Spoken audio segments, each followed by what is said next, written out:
Bonjour à tous. Écoutez, je pense qu'on peut commencer. Je suis ravie de vous accueillir ce matin en nombre. C'est un sujet qui a vraiment eu un grand succès, donc j'en suis ravie et bravo pour l'idée. Euh, on va tout de suite commencer par prendre une petite photo si vous voulez bien remettre vos caméras. Euh,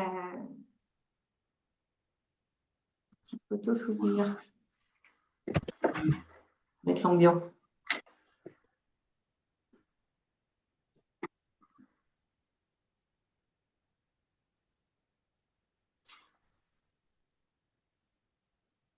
Ah, il faut encore deux personnes.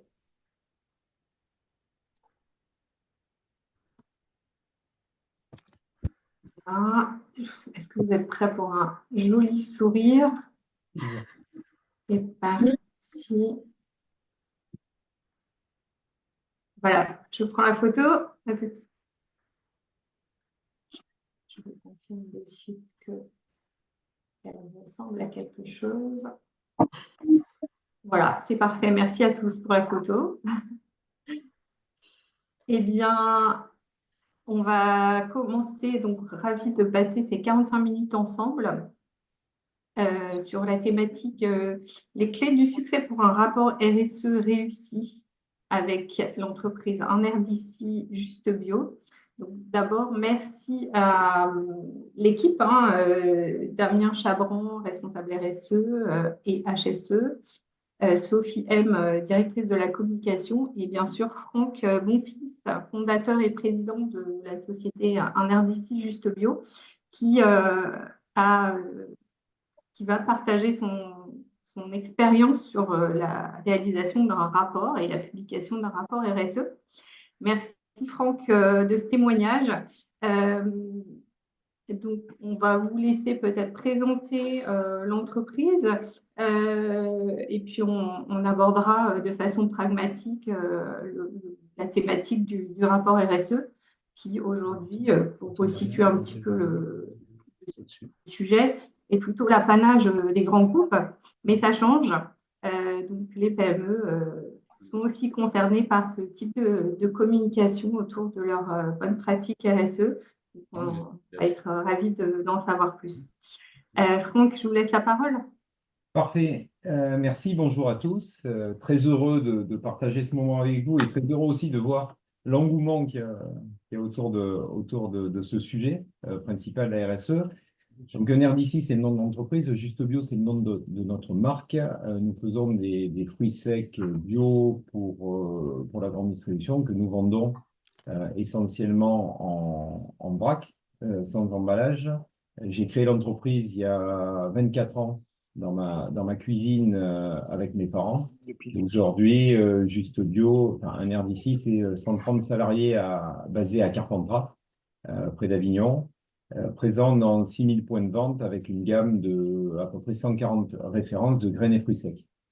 Les engagements de l'entreprise se sont faits au fil du temps avec des engagements très forts autour de ce qu'on appelle aujourd'hui la RSE, mais qu'on ne connaissait pas à l'époque. À l'époque, mon ambition, c'était de proposer des produits sains et bio au plus grand nombre, raison pour laquelle je suis allé vendre des fruits secs en grande distribution, bio, et de limiter le gaspillage alimentaire et les emballages polluants. Raison pour laquelle aujourd'hui 90% de notre activité est faite sans emballage, donc en vrac. C'est un lien tout naturel vers la RSE, à savoir que c'est l'histoire de l'entreprise qui a été construite sur des sujets humains, sur des sujets de qualité produit et sur des sujets environnementaux. Donc, ça a été assez simple de le décliner. Néanmoins, on ne savait pas à l'époque que tout ça, c'était la RSE, c'était partie constitutive de la RSE. Et le premier enjeu, et le premier travail, quand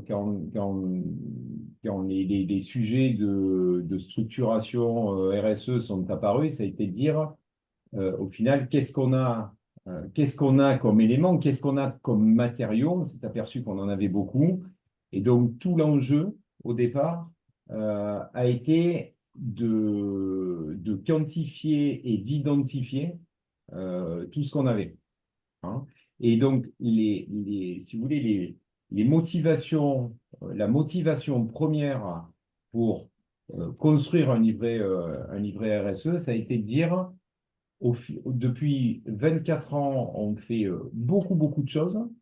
On n'a, nous, pas forcément conscience de tout ce qu'on fait. Et déjà, lister tout ce que l'on fait et le ranger, ça nous permettra d'être meilleur et de pouvoir optimiser tout ça. Pour le permettre, la première étape là-dedans, ça a été de se dire, on a besoin de se faire accompagner. On a besoin d'une personne, vraiment d'un responsable qui va manager ce projet-là en interne, parce que le premier conseil que je donnerais pour réussir une vraie bonne politique RSE, c'est la sincérité, euh, mais c'est surtout de ne pas copier ce que font les autres. C'est-à-dire, il faut se créer son histoire et sa propre politique RSE à partir des éléments dont on dispose. Non, c'est pas un copier-coller. Et c'est la raison pour laquelle on a choisi de recruter Damien, qui a été en charge et leader dans l'entreprise pour créer ça. Donc peut-être que je passe la main à la limite à Damien qui peut un peu mieux nous parler de la manière dont les équipes ont été fédérées autour de ce projet. Merci Bonjour à Franck toutes et tous. et Damien. Je vous laisse effectivement présenter votre rôle dans ce projet. Merci Catherine, merci pour nous donner la parole. Je suis très heureux d'être là aujourd'hui. Bonjour à toutes, bonjour à tous. Alors la RSE, c'est un peu comme un bâtiment. C'est-à-dire qu'elle a besoin de piliers solides, de piliers dans lesquels on a confiance. Et les matériaux qui constituent ce bâtiment ne se mettent pas en mouvement tout seuls sur le chantier. Sans les femmes et les hommes qui animent le chantier, le bâtiment n'existe pas, ne prend pas forme. Et sa construction prend du temps. Elle s'appuie sur l'expertise des femmes, l'expertise des hommes. Et le bâtiment, une fois debout, il remplit pleinement ses fonctions seulement quand les femmes et les hommes l'animent et lui donnent vie. Donc, quand on a compris ça, la politique RSE, la démarche RSE, c'est pas le travail d'une seule femme ou d'un seul homme dans son coin. C'est vraiment le travail d'une équipe, le travail de l'ensemble de l'entreprise. Donc, comment je m'y suis pris? Qu'est-ce que j'ai fait? J'ai fait preuve d'andragogie. Donc, l'andragogie, c'est la pédagogie pour les adultes. L'andragogie avec les collaborateurs. J'ai consulté mes équipes. J'ai passé du temps avec eux pour leur faire dire, leur faire lister les actions existantes, leur faire lister les bonnes pratiques en place. Et cette approche, elle a un intérêt double. C'est qu'elle permet de lister de façon exhaustive ce qui a été fait et de permettre aux collaborateurs de se rendre compte que, un, ils pratiquent la RSE sans le savoir, qu'en fait, ils savent ce que c'est sans vraiment le savoir. Et une fois qu'on a listé tout ça, eh bien, on peut prendre le temps de valoriser ce qui a été fait, d'être fier des actions menées, des bonnes pratiques en place. Donc, ce qu'on a fait, c'est génial. Maintenant, il faut le structurer. Donc, il faut classer les matériaux pour y voir plus clair sur ce que l'on a et éventuellement ce dont on a encore besoin pour permettre la construction de ce bâtiment. Donc, il faut ordonner, classer, ranger pour y voir clair et débuter la construction de notre politique RSE.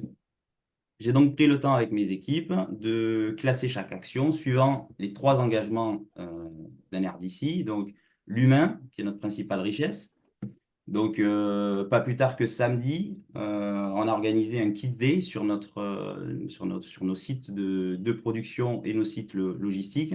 C'est 130 personnes qui ont décidé de se lever un samedi matin plutôt que de rester au lit pour venir visiter nos installations, pour venir voir ce qu'on fait et pour venir prendre conscience qu'on lutte au quotidien contre les emballages polluants. On lutte au quotidien pour être certain que ce qu'on met sur le marché, c'est des produits de qualité, c'est des produits qui sont sûrs.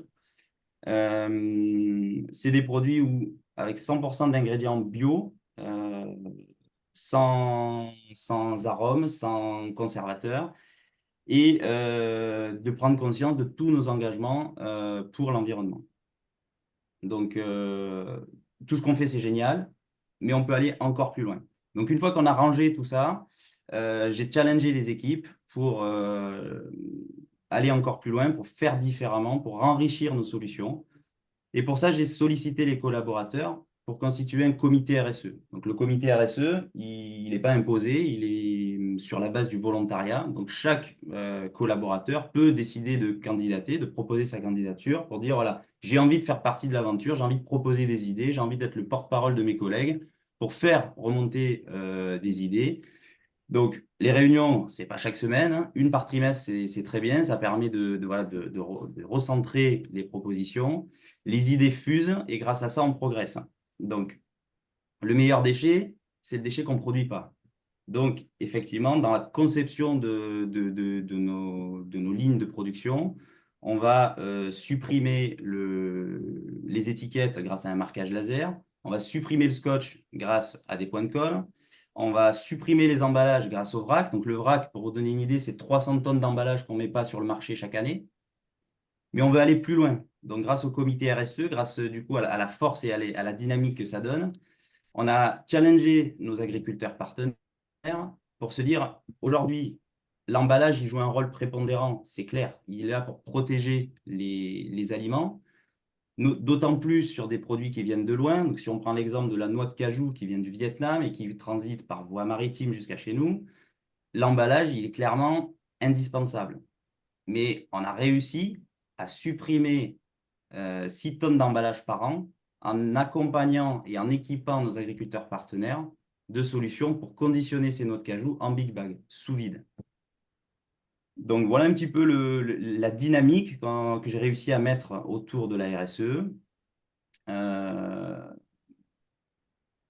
Franck l'a dit tout à l'heure, les motifs et les motivations, c'est d'une politique RSE formalisée, c'est d'avoir un support écrit, un support clair, qui soit un outil de communication en interne pour clarifier auprès de l'ensemble des collaborateurs ce qu'on fait, pourquoi on le fait, un outil de communication pour nos parties prenantes, parce que c'est vrai que on fait des choses extra. Il y a une dynamique autour de la RSE, on challenge les équipes, mais finalement, qu'est-ce qu'on a comme support pour communiquer nos engagements et pour être sûr de rien oublier? Et ça a un autre avantage, c'est que ça permet aux collaborateurs, notamment aux équipes commerciales qui sont en lien avec les clients, de savoir où trouver l'information que le client recherche.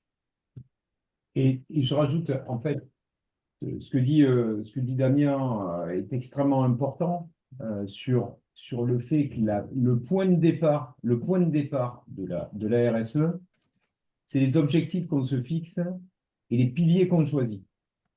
Moi, si j'ai créé l'entreprise à Carpentras enfin, en région, c'est parce que ma première motivation, c'était l'humain et c'était de créer de la richesse et créer de l'emploi dans la région dans laquelle je suis né.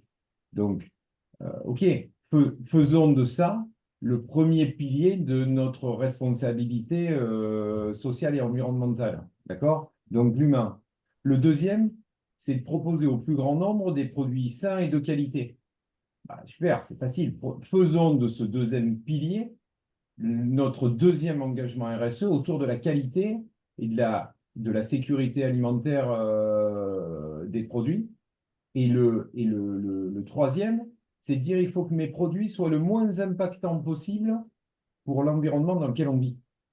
Très bien, faisons de ce troisième pilier, de ce troisième point, en fait, un engagement RSE. Donc c'est pour ça que je disais au départ, définissez votre stratégie. Chacun a la sienne. Chacun a une stratégie qui lui est propre. Nous, on a une chance, c'est que la société, à travers en fait les produits qu'elle vend, a un impact et une mission qui est triple. Donc, commençons à définir, et autre point extrêmement important, si on a une responsable communication, c'est parce qu'elle communique, elle a commencé sa communication par l'interne. C'est-à-dire qu'il faut décliner, il faut partager tout ça avec l'ensemble des salariés en disant, est-ce que vous êtes aligné avec ça?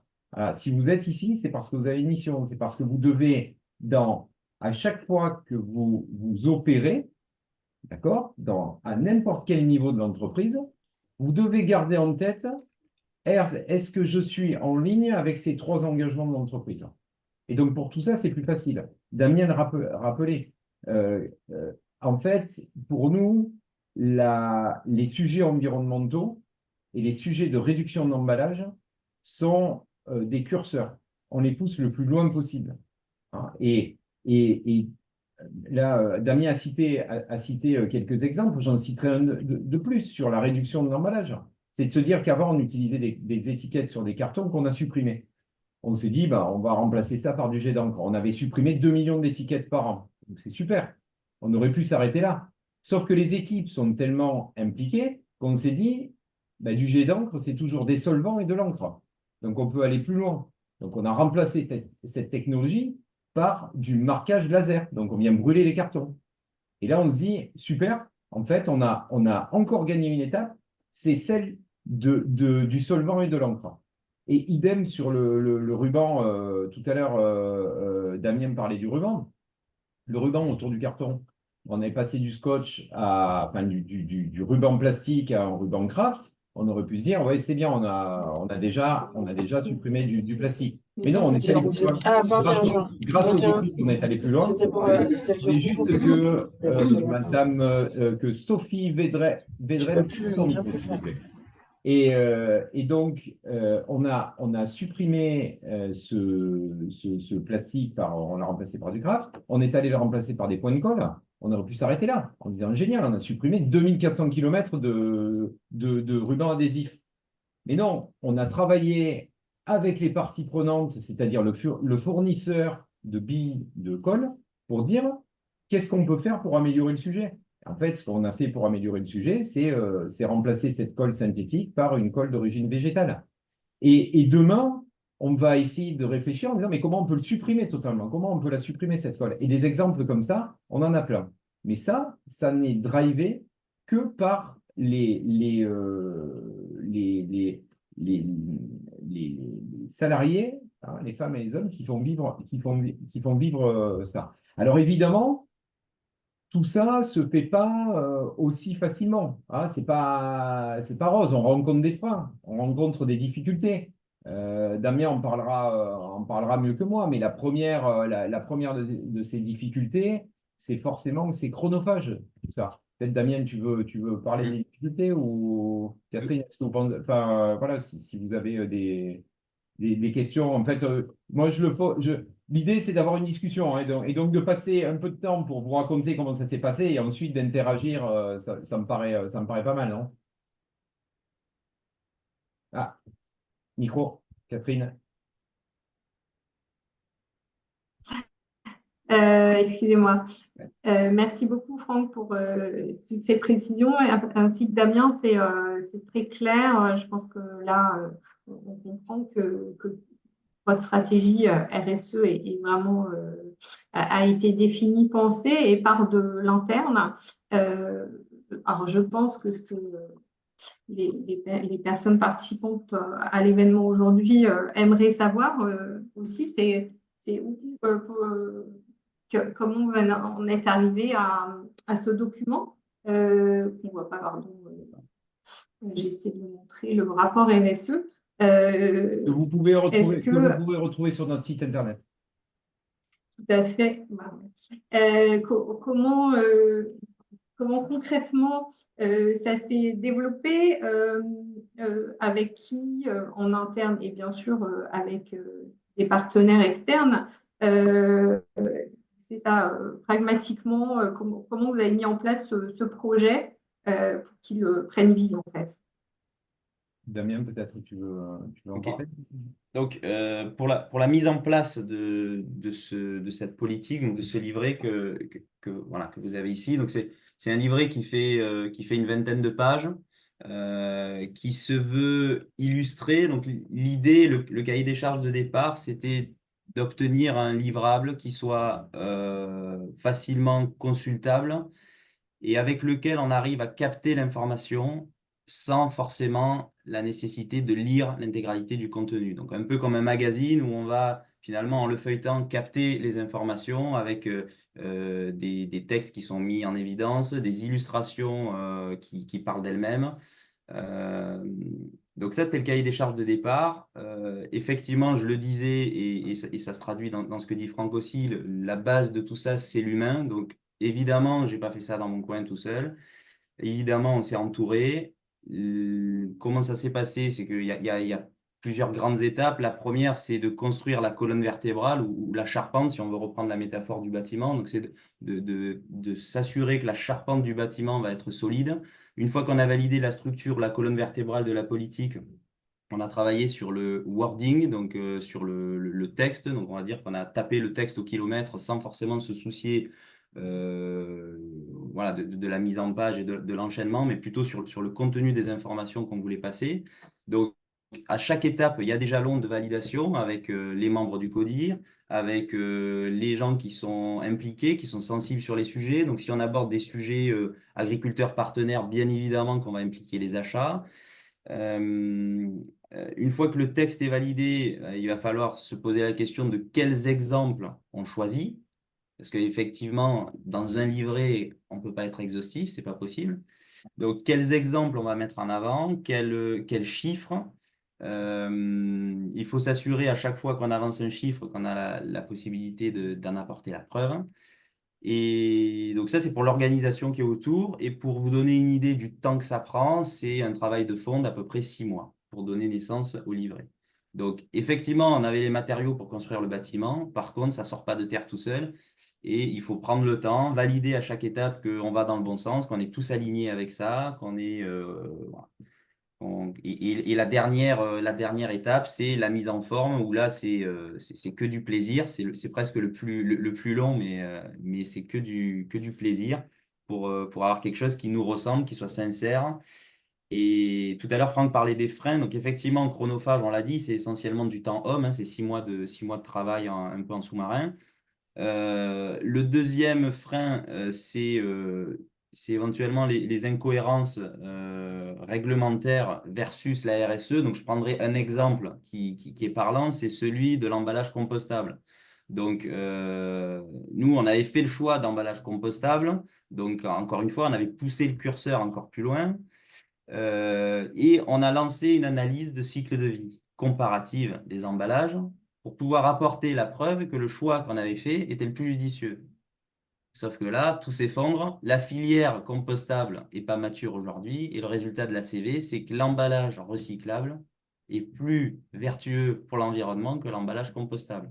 Donc oui, on a fait machine arrière, mais encore une fois, c'est jamais une finalité. Donc peut-être que demain, peut-être que dans 6 mois, on rebasculera quand la filière sera mature. Donc c'est vrai que ça crée un peu de la frustration, c'est qu'on voudrait aller plus loin, mais des fois, la réglementation ne le permet pas, les filières ne sont pas matures. Donc voilà un petit peu pour l'organisation et comment on a donné naissance à ce livret. Peut-être que Franck voulait rajouter quelque chose. Non, non, tu as très bien dit. L'essentiel, c'est la sincérité. Moi, je rajouterais le travers dans lequel il ne faut pas tomber. C'est de dire, aujourd'hui, on sait très bien que les engagements RSE sont très regardés. Ils sont regardés par nos partenaires financiers, par les banquiers, par les consommateurs. D'accord? Donc, le vrai travers, c'est de dire, je veux en mettre, je veux en mettre, je veux en mettre. Restons sur la sincérité. Il vaut mieux un livret RSE de 4 pages où tout ce qu'on a mis dedans, on le vit vraiment au quotidien, un livret RSE de 20 pages qu'on est allé copier un peu sur les copains et qu'en fait, on ne maîtrise pas vraiment. Hein. Ça, c'est quelque chose d'extrêmement important pour nous. Pour illustrer ce que dit Franck, je dirais que le mieux, c'est l'ennemi du bien. C'est-à-dire qu'il vaut mieux pondre quelque chose en année 1, en 2023 ou en 2024, qui nous ressemble et qu'on fera évoluer en année 2, plutôt que de se dire c'est pas assez bien, je le sortirai après et finalement de rien sortir. Il vaut mieux sortir quelque chose qui nous ressemble plutôt que d'aller chercher voilà, quelque chose qui va pas résonner sincère.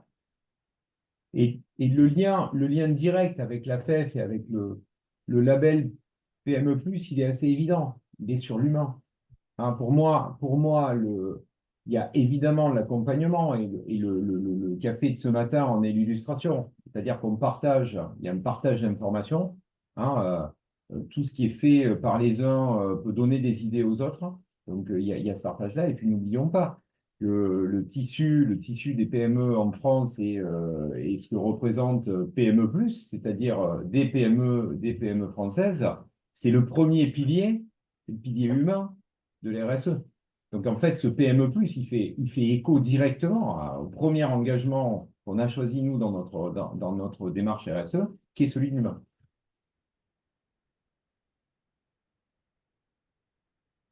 Merci Franck et Damien, c'est extrêmement, je dirais même touchant le témoignage que vous apportez, dans le sens où on sent vraiment l'insincérité, mais aussi l'humilité derrière ce projet. Et pourtant, voilà, avoir fait publier un rapport RSE que vous avez initié et construit en interne, c'est quand même un beau travail. Vous pouvez en être très fiers.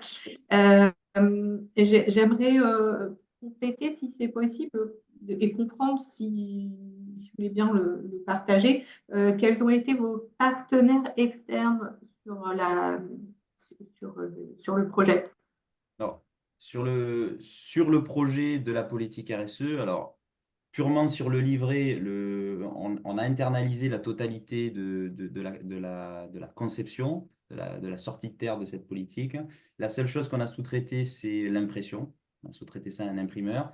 Donc, on a fait le choix en fait d'une politique RSE en format informatique qui soit consultable en ligne et on a quand même tiré quelques exemplaires papier pour permettre aux collaborateurs qui n'ont pas accès, qui n'ont pas d'ordinateur, qui sont sur des fonctions plus opérationnelles, voilà, d'avoir accès à ce document-là, d'avoir une version papier éventuellement pour les clients aussi, pour les parties prenantes qui sont intéressées.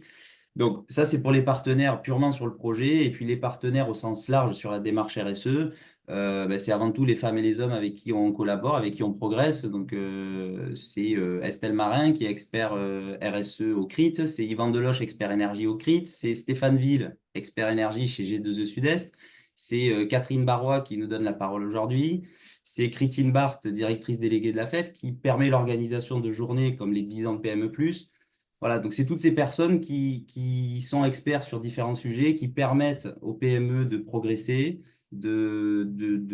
d'avancer. Et effectivement, Franck parlait tout à l'heure du lien avec le label PME+. La formalisation d'une politique RSE, ce n'est pas une exigence en soi du label. Effectivement, il faut une politique d'entreprise, mais rien ne nous oblige à avoir un livret. Par contre, ce travail-là, il est hyper structurant. Il permet de savoir d'où on vient, savoir où on va, d'avoir les idées claires, de se rendre compte finalement quand on liste nos 3 piliers, de voir lequel a le plus de consistance qu'un autre. Est-ce qu'éventuellement il y a besoin de rééquilibrer et c'est super intéressant comme travail. Merci Damien. En effet. J'ai déjà quelques questions. Je pense qu'on peut éventuellement passer aux questions. Et puis on pourra compléter éventuellement avec ce que ça vous a, enfin, le recul que vous avez sur la publication du rapport. Et puis éventuellement les destinataires à aujourd'hui qui le consultent. Est-ce que vous savez ça déjà? Voilà. Bon, la première question, c'est qui dit, enfin, de la brasserie Castelin, qui dit chronophage pose la question de la mise à jour de votre livret. Vous vous êtes donné un timing. Oui, le choix qu'on a fait aujourd'hui, c'est une mise à jour annuelle, donc où il y aura deux steps. Donc l'année N+1, on va faire une mise à jour essentiellement chiffres, donc chiffres clés, mise à jour des chiffres clés, mise à jour des actions en restant sur la même forme. Et l'année N+2, on refondra la mise en forme. Donc, c'est-à-dire que voilà, l'année 1, c'est plutôt du mise à jour des données. Année 2, on remet à jour un petit peu la forme pour faire un côté un peu neuf sur le document. Très bien. Merci Damien. Peut-être une question à Franck là. Est-ce que la prochaine étape pour vous est de réaliser un bilan extra-financier? Oui, sûrement. Sûrement. Après, moi, je suis assez, en fait, pragmatique. Le bilan extra-financier, pour moi, il a peu de pragmatisme à part de satisfaire les partenaires financiers. Le document RSE et la formalisation du document RSE, il a un vrai pragmatisme, c'est de donner du sens à l'action de chacun. Et je suis vraiment assez focus là-dessus pour l'instant. Et j'ai la chance de ne pas avoir l'obligation là, de fournir le bilan extra-financier. Les questions, la question du rapport extra-financier, elle est sûrement liée à la directive CSRD. Donc aujourd'hui, on n'est pas encore concerné directement, on a encore jusqu'en 2026, mais effectivement, c'est quelque chose voilà, qu'on commence à regarder. On a sollicité nos partenaires, notamment le CRIT, pour essayer de construire un webinaire, parce que je pense qu'on est plusieurs entreprises à se poser la question de comment est-ce qu'on peut répondre voilà, à cette exigence-là. Voilà, donc on est encore un peu aux prémices, mais effectivement, c'est un sujet qui est sur la table. Merci à tous les deux. Une autre question des jardins de l'Orbrie. Une question concernant le comité RSE. Comment avez-vous fait pour former les collaborateurs? Comment avez-vous rendu ce comité important? Est-il une entité décisionnaire? Alors, le premier point, c'est le volontariat. Donc, le fait que ce soit basé sur le volontariat, les gens qui viennent sont forcément moteurs et motivés. La deuxième chose, c'est qu'une fois par an, je m'attache à faire une sensibilisation ou information sur la RSE. Donc, la première année, j'ai fait une information purement sur qu'est-ce que la RSE. Voilà, reprendre les bases, mettre tout le monde au même niveau, que tout le monde ait le même niveau d'information, quel que soit son rôle dans la société. Qu'est-ce que la RSE? Comment on la définit? Comment on vulgarise ça? En année 2, on a fait venir une experte en climat pour nous sensibiliser et sensibiliser l'ensemble des collaborateurs sur l'importance du changement climatique, comment l'entreprise peut impacter positivement ce changement, quelles sont les actions qu'on peut mettre en place. Un exemple tout simple, hein, on a sensibilisé les collaborateurs, on leur a expliqué qu'on allait limiter les températures de chauffage, limiter les températures de climatisation, optimiser les éclairages intérieurs et extérieurs les nuits et les week-ends. Et on a réussi entre 2023 et 2022 à faire moins 41% de consommation électrique. Voilà. Donc, c'est des petits sujets, mais qui, voilà, en les expliquant aux collaborateurs, ne sont pas subis comme une contrainte, mais plutôt comme une fierté. Et on arrive à des résultats intéressants. Dans la question, c'était comment on arrive à faire un comité efficace, comment les gens s'intéressent à ça. Déjà en étant à l'écoute, c'est-à-dire que l'objectif du comité RSE, c'est de faire remonter les propositions des collaborateurs. Donc, sur la base un peu d'un brainstorming, hein, on est à l'écoute, on ne juge pas l'idée avant qu'on en ait fait, le tour, qu'on ait évalué la faisabilité, qu'on ait éventuellement chiffré et proposé au CODIR. Donc, l'écoute, c'est évidemment ce qui fait que le comité RSE perdure.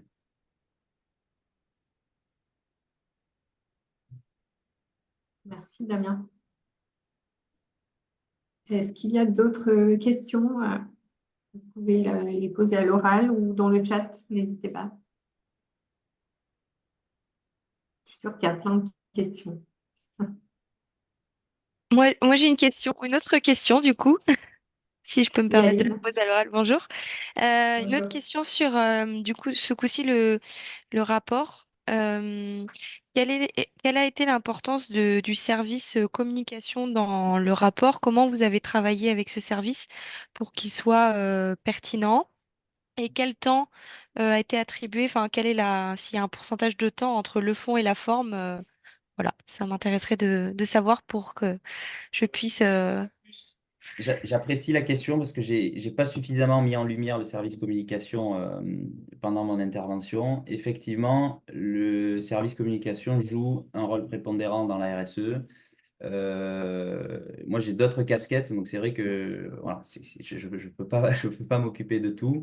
Et le service com communique, relaie l'information en interne sur chaque action qui est menée. Donc, on parlait du Kiss Day de samedi, on organise aussi des actions de ramassage de déchets. Donc, l'idée, c'est de communiquer à l'ensemble des collaborateurs avec combien on a ramassé, c'est combien de plus de l'année dernière, combien de collaborateurs en plus étaient inscrits. C'est challenger sur ce qu'on va réussir à faire la fois prochaine. Donc, le service communication, il est très, très, très impliqué dans la RSE. C'est quasi du travail quotidien. Et vous posiez la question sur la répartition entre le fond et la forme sur le temps qu'on a passé sur ce sujet. Je dirais que c'est 50-50. Je dirais que c'est aussi long la mise en forme que le fond, quoi. Parce que finalement, le fond est difficile parce qu'il faut choisir les bons mots et être sûr en fait que le message qu'on veut faire passer il soit perçu correctement, parce qu'il y a toujours cette question de la perception versus ce qu'on veut faire passer. Mais finalement, le sujet, on le connaît, il nous prend aux tripes, donc c'est assez facile de le sortir. La forme, on est peut-être moins expert, donc c'est là où effectivement on s'appuie sur le service communication aussi. Et conseil qu'on peut donner, c'est de se mettre en relation assez tôt avec l'imprimeur sur son cahier des charges. Parce que voilà, l'impression, c'est un métier et au départ, on n'avait pas forcément, on cochait pas forcément les cases pour que ce soit imprimable. Et juste pour compléter de manière assez, cette fois managériale, n'oubliez pas que ces sujets-là sont de vrais sujets de management. Et exemple très concret, Damien en parlait, ce sont des sujets transverses à l'entreprise, ce sont des sujets de partage, donc la communication est fondamentale. Sophie, si tu veux rajouter quelque chose, tu pourras le faire, mais la communication est fondamentale. Et en fait, c'est un espèce de cercle vertueux. C'est-à-dire que on a matérialisé tout ce qu'on faisait. On a défini ça comme des engagements d'entreprise, comme une mission. On l'a partagé avec nos collaborateurs en interne. Bon. Vous savez, dans le fait de pousser le curseur, bah, génial, ouais, la RSE, on dit qu'on fait des after-work. Ouais, super, enfin, c'est bien, mais on peut faire mieux. Donc, on a eu l'idée d'inviter les familles à voir ce que faisaient leurs parents. Donc, déjà, on a eu un succès fou, incroyable. Un samedi matin, tout le monde est venu. Tout le monde était fier de faire voir à sa famille ce qu'il faisait dans la vie. Et a été très fier d'entendre le discours qui était porté sur l'humain et sur le fait que chaque métier est extrêmement important et que chaque métier contribue à valoriser l'humain, à proposer des produits sains, bio et de qualité au plus grand nombre et à respecter l'environnement. Donc, en fait, la boucle est bouclée. C'est-à-dire que c'est une espèce de... Enfin, moi, ça a été, honnêtement, c'est très frais, hein, tout ça, c'était samedi dernier. Mais l'entreprise, je l'ai créée il y a 24 ans tout seul avec mes parents dans ma cuisine. Aujourd'hui, on est nombreux. Arriver à partager des valeurs et à voir à quel point les gens sont fiers de travailler ici, c'est la meilleure des récompenses. C'est vraiment la meilleure des récompenses. Et tout ça, c'est fait concomitamment avec la structuration de cette politique RSE. Et les gens ont eu en main, à un moment, ah ouais, ben pourquoi on travaille? Ah ben oui, on travaille pour ça, on travaille parce que l'agriculteur au Vietnam, il est rémunéré de son travail et en plus, il contribue à la réduction d'emballage, etc., etc. Donc, c'est un acte de management, pardon, très fort. Merci Franck. C'est extrêmement touchant. Je répète parce que moi je suis sensible. Alors bon, je pense que c'est partagé, mais ça fait vraiment sens. Voilà. Est-ce que quelqu'un d'autre a une autre question? Peut-être Christine? Oui, d'abord, Christine Delafève, merci Franck et Damien pour ce témoignage de sincérité. Est-ce que, Sophie, vous pouvez nous illustrer, en tant que responsable de la communication, quel est le rôle de la communication dans l'orchestration, la valorisation de ces pratiques RSE de l'entreprise, tant en interne qu'en externe? Oui, bonjour à tout le monde. Donc effectivement, comme l'ont souligné Franck et Damien, on communique toujours au niveau de l'interne. On informe tous les collaborateurs de manière à les embarquer tous ensemble. Et après, il y a effectivement tous les sujets de communication qu'on développe à l'externe. On commence à le faire souvent auprès de la presse, hein, puisqu'ils sont clairement impliqués, ils sont vraiment des relais d'information pour nous. Et puis après, il y a les différentes personnes que l'on peut rencontrer, il y a nos clients, il y a à l'occasion des salons, etc. Donc, on est vraiment sur une communication 360 sur ce type de projet, que ce soit la RSE et comme l'ensemble de nos communications, aussi bien sur les engagements et les valeurs de l'entreprise ou sur les innovations produits, par exemple. Et je rajoute que vous savez, ce qui est assez particulier là-dedans, c'est que souvent, quand on a des communications à 360, on a des degrés d'information. On ne communique pas la même chose à nos clients qu'à nos salariés, qu'à nos partenaires financiers, qu'à nos partenaires externes et tout. Là, la particularité, c'est qu'on a un livret qui est le même pour tout le monde et qui est public, qu'on a mis sur notre site. Et c'est, vous voyez, quand je parle de sincérité, de transparence et de partage, dire qu'on a le même niveau d'information qui est communiqué à 360, c'est quelque chose d'extrêmement important. Merci à tous les deux. Merci Sophie d'avoir pris la parole. J'ai encore des questions pour vous, Sophie, je crois, sur la communication. Donc, concernant la forme du rapport RSE, quels outils de communication avez-vous utilisés? Infographie, toucher un public large, les clients demandeurs et sensibles aux démarches RSE jusqu'aux collaborateurs externes qui ne maîtrisent pas ou peu le sujet. J'enchaîne avec des questions qui se ressemblent. Quelle importance attachez-vous à la communication externe de vos actions et de ce rapport et comment y procédez-vous? Je pense qu'on a répondu en partie. Et est-ce que vous avez un retour de la part de vos partenaires qui ont consulté le rapport, clients, fournisseurs ou pourquoi pas financiers, un retour concret? Merci. Alors moi, je vais juste répondre par rapport à tous les outils que l'on a pu déployer et qu'on a intégrés au sein de la politique RSE. Donc effectivement, on a fait quelque chose qui soit compréhensible par tous, assez pédagogique, assez vulgarisé. Donc on a utilisé différents outils. On a bien sûr mis des photos, c'est ce que nous montrait Damien tout à l'heure. On a fait des cartographies, on a fait des infographies, on a mis en exergue des chiffres clés, on a mis de l'humain. Voilà, on a fait un mix de tout de manière à ce qu'on puisse être capté en un clin d'œil, à ce qu'on puisse être capté par l'information qui va nous intéresser. Et puis après, on a une partie texte si on a vraiment envie de rentrer un petit peu plus dans le sujet. On a utilisé un peu le principe du communiqué de presse. On a le titre qui accroche, on a le chapeau où on va développer un peu plus l'information. Et puis après, si on veut rentrer un peu plus dans le détail, on a le complément textuel. Et pour l'autre partie, je vais laisser Franck peut-être et Damien répondre. Alors, les retours qu'on a sont des retours extrêmement intéressants sur les effets de bord. C'est-à-dire que, en fait, nos partenaires, nos partenaires, là, j'ai en tête un fournisseur d'emballage qui a, grâce à ce livret-là et à la formalisation de ses engagements, en fait, s'est dit comment moi je peux aller plus loin et comment je peux récupérer les big bags chez Juste Bio et en refaire d'autres big bags pour d'autres secteurs. Et en gros, les big bags qu'on reçoit avec des fruits secs à l'intérieur sont broyés et on en refait des big bags pour des matériaux de construction, par exemple. Et donc ça, c'est un effet de bord. En disant, tiens, je vais m'inspirer de ce qu'ils font et moi aussi, je vais être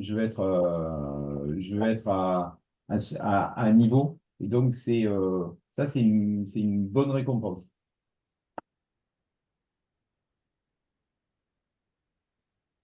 Merci beaucoup, Franck. On arrive à la fin du Café PMU+. Je pense qu'on pourrait y rester encore 1 heure ensemble, mais Okay. c'est le principe du format, court et pragmatique. Donc vraiment, merci beaucoup à tous. On retient en dernier lieu ce que vous venez de partager, Franck, le fait que ça infuse dans votre écosystème. Donc ça, c'est vraiment, Est-ce que je suis le très, seul très à avoir perdu positif. Catherine? J'ai mis mon son. Est-ce que vous m'entendez? Oui. Oui. Voilà. Pardon, alors ça a dû couper à un moment, je vais recommencer ma phrase. Je disais, vous venez de partager, Franck, le fait que cette action de communiquer en externe, que ce soit format papier ou numérique, ça infuse dans votre écosystème, ça inspire et ça donne aussi envie d'aller plus loin dans les pratiques RSE. Donc, c'est vraiment des retours extrêmement positifs et qui, je pense, pour vous, sont un peu la cerise sur le gâteau. Donc, bravo. La question, est-il possible d'avoir accès à ce livret? Eh bien, vous l'avez précisé en ligne hein, sur votre site Juste Bio, un air d'ici. Je fais de la publicité au passage. Voilà, merci à tous. Merci Franck, merci Damien et merci Sophie pour l'organisation et l'animation du café pour PME+. Euh, et je vous souhaite à tous une très bonne journée. Je vous donne rendez-vous le 25 juin pour un café PME+, là, sur comment travailler avec des partenaires ESAT et centres pénitentiaires avec la Brosse et du Pont. Je vous invite à vous inscrire. À très bientôt et bonne journée. Merci, bonne journée. Merci. Merci. Au revoir. Au revoir à tous. Au revoir. Merci, au revoir. Au revoir.